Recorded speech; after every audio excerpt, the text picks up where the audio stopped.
Hello, this is Kevin from Bird's Eye Tarot. I'm just doing some grounding exercises while I talk about boundaries. So, I'm someone who is very lenient. I tolerate a lot of things because I really do understand why people act the way they do sometimes. However, my blind spot, which is slowly going away, is that I see the best in people in spite of everything, in spite of the warning signs. Like, I'll see the red flags, but I don't. It's like I choose not to see them. It's like my subconscious does it because I want them to be good. I want to believe that they are, right? The thing is about that is that it can be a little dangerous because you never know really what people's intentions are. Maybe even especially if you are a highly sensitive person or an empath or a psychic, or just someone who's been through a lot in their lives, right? Maybe you've also been there where you've had times where you were acting toxic and there was a reason behind it, and it wasn't because you were a bad person, right? Unfortunately, this is just, there just are people in this world who maybe they do really have a good heart. Maybe they really do. But they have no way of getting in touch with it. God, I forgot how to do this now. They have no way of getting in touch with their heart center. And they absolutely refuse to try to get in touch with their heart center. And you can give them advice all day long. They might even say, okay, yeah, I'll do that, and never do it. So, yeah, if someone's giving you red flags and you probably already had problems with them and you were like, I don't like that. Maybe you set some gentle boundaries, but you didn't push them out of your life because that's not the kind of person you are. Well, I think the best thing that the collective can do is to decide how many times you're going to allow somebody to do something. And also, what is the scale at which of what they've done? So is it, maybe it's from 0 to 5. 0 being is not offensive at all, 5 being unacceptable, never, absolutely not, 5 being something you probably don't use 5 very much, but 4 is still unacceptable, right? So kind of make a little scale for yourself and say, how unacceptable is this? And how often have they done this so far? And how have they responded when you've called them out on it? And that's the last thing.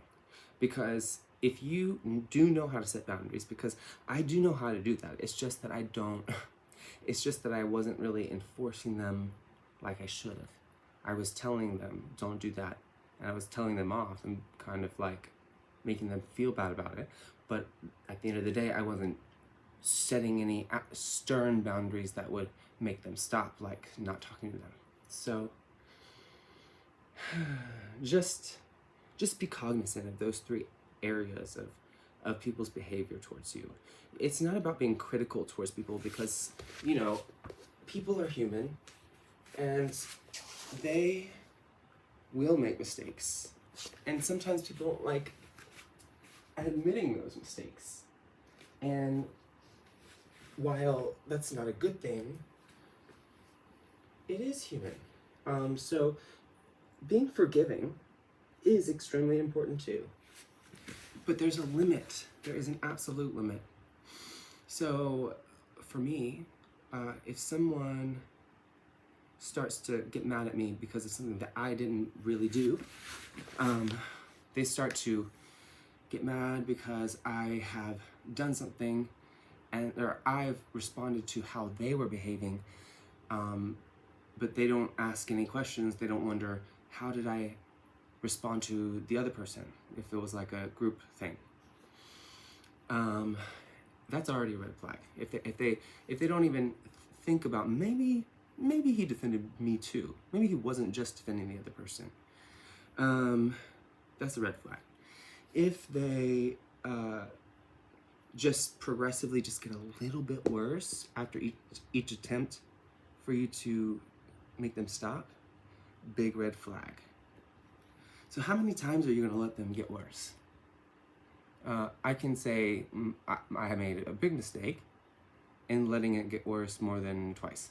Because, you know, maybe it was just needed to blow over, okay? So I gave it some time. And then maybe the second time I didn't really respond strongly to it. I just said, I'm not going to do this right now.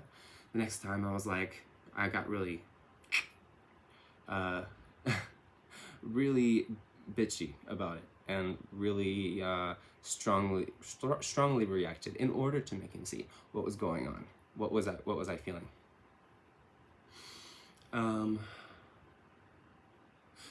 So anyway, just remember that there is a time and a place where you need to just no more. Don't allow somebody in your life. If they're making you feel unsafe, which if they're progressively getting worse in just making you feel bad, like insulting you or something when they're supposed to be your friend, they're going to eventually make you feel unsafe, especially in a group dynamic, because they're going to bring in other people to make you feel unsafe and say, oh, well, it wasn't me, when it's transparent who put them up to it, right? So, yeah. And at the end of the day, if it's a group that you have a lot of people who are very nice, but the group necessarily has that person, that's not a table you need to sit at anymore. That is a table that is toxic, even if it has lots of sweet people. Because you can have a bunch of sugar and honey, but if you put a little bit of arsenic in it, it's still going to kill you, right? It's still going to kill you. So, I don't know. I just feel like there's this Mars energy lately. It's one of the first times I really noticed the astrology being very relevant to what was going on. Just people coming at me and attacking me for no reason. And me feeling the urge to attack back and doing it sometimes, but also me kind of being cognizant of that energy being in the air and be like, oh, maybe that's why I feel that way. So I'm just going to step back. So, yeah. No social media, no friend group, no local bar, whatever, is worth your mental health. You can make new friends. It might seem hard. It might have taken you a long time, but trust me, it is better to go into hermit mode for a while than to have to deal with people who are stealing your energy, and that is exactly what they're doing. They might not even know that. They might not be spiritual, but you know that what they're doing is they're siphoning off your energy to use for themselves.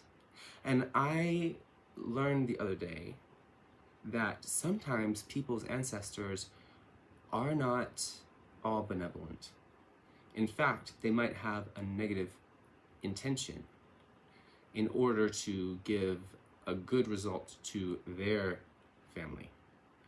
And that negative intention could be, for example, that they are pushing that person to siphon your energy and keep you in their space, because the ancestor knows that if you stay around, then you will do some kind of healing for them, whether it's conscious or not, or you will do whatever kind of magic you can do that will take away or reduce their karma, their familial karma, or even just their individual karma, and which then you will absorb and have to go through for them. And that's something that I'm still kind of like, that's hard for me to accept that that could even happen. But I definitely got confirmations about it afterwards. So that was like, okay, well, that's cool. By the way, karma is not what we think it is.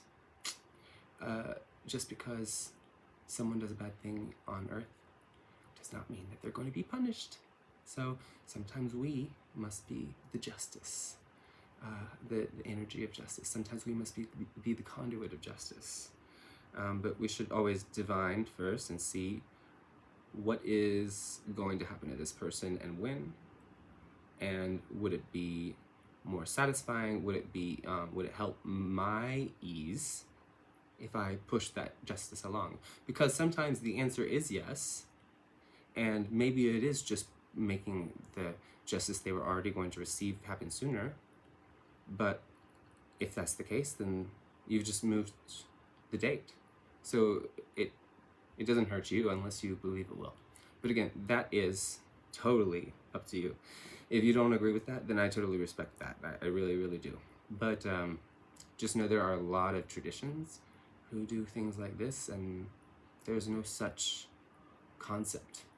And they don't complain about suffering any negative effects when they justifiably create their own energetic justice.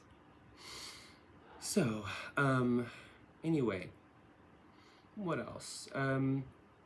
Also, listen to what your cards are saying. If you have any tarot cards, or if you watch tarot readings and you're hearing, oh, there's somebody around you that's lying, just listen, because sometimes it's so easy to really see what's so good in somebody's heart, and be fooled by that and think that, okay, well, it can't be that person because I know that he or she would never do that. Or I would feel that energy coming from them. But in the back of your heart, in the back of your mind, you probably do feel that. But denial is a thing for everybody. It's just it's human nature. But the more we have experiences like this, the more we will become aware, and the more denial will have less power upon us. And also, energy is energy, whether it takes place on the internet or in real life. So just keep that in mind, because sometimes you'll be like, well, I don't think this could be, my cards are showing me this because I don't think it's about this situation, because my cards wouldn't show me something about an internet issue, like an internet group. It can, and it does. The cards will absolutely tell you about whatever, anything that has any emotional charge for you, it'll come up. Even if it doesn't have an emotional charge for you, it might come up. Sometimes there's no reason for it to come up. It might not even have an energetic consequence for you, but it's still going to come up. Maybe just to teach you something about a future thing that will have a consequence for you. Or sometimes it's just saying, oh, look, this is interesting. Maybe it's your ancestors gossiping with you, and that's cool too. But by the way, keep your ancestors in check. Don't let them do bad things on your behalf. Sometimes they probably have the best intentions, but allowing ancestors to go around and try to manipulate you or manipulate somebody else in order to take the energetic pressure off of your family, or to make some goal happen that they didn't get to achieve in their life, it's not going to work out for you either. And that's the problem, is that if there are blowbacks from what they do, you're the one living, and you're the one who's going to suffer the consequences. So just keep that in mind. Also, if you are able to sit up straight, that'd be good. It's really hard for me, but yes, there might be a little crack in your neck if you pull up from the top of your head. To me, that's a good thing. Shows a little space there. Anyway, set boundaries. Be gentle with them if you need to be, or not. Well, that's a whole nother discussion. But be fair. How about that? Let's be fair. See ya.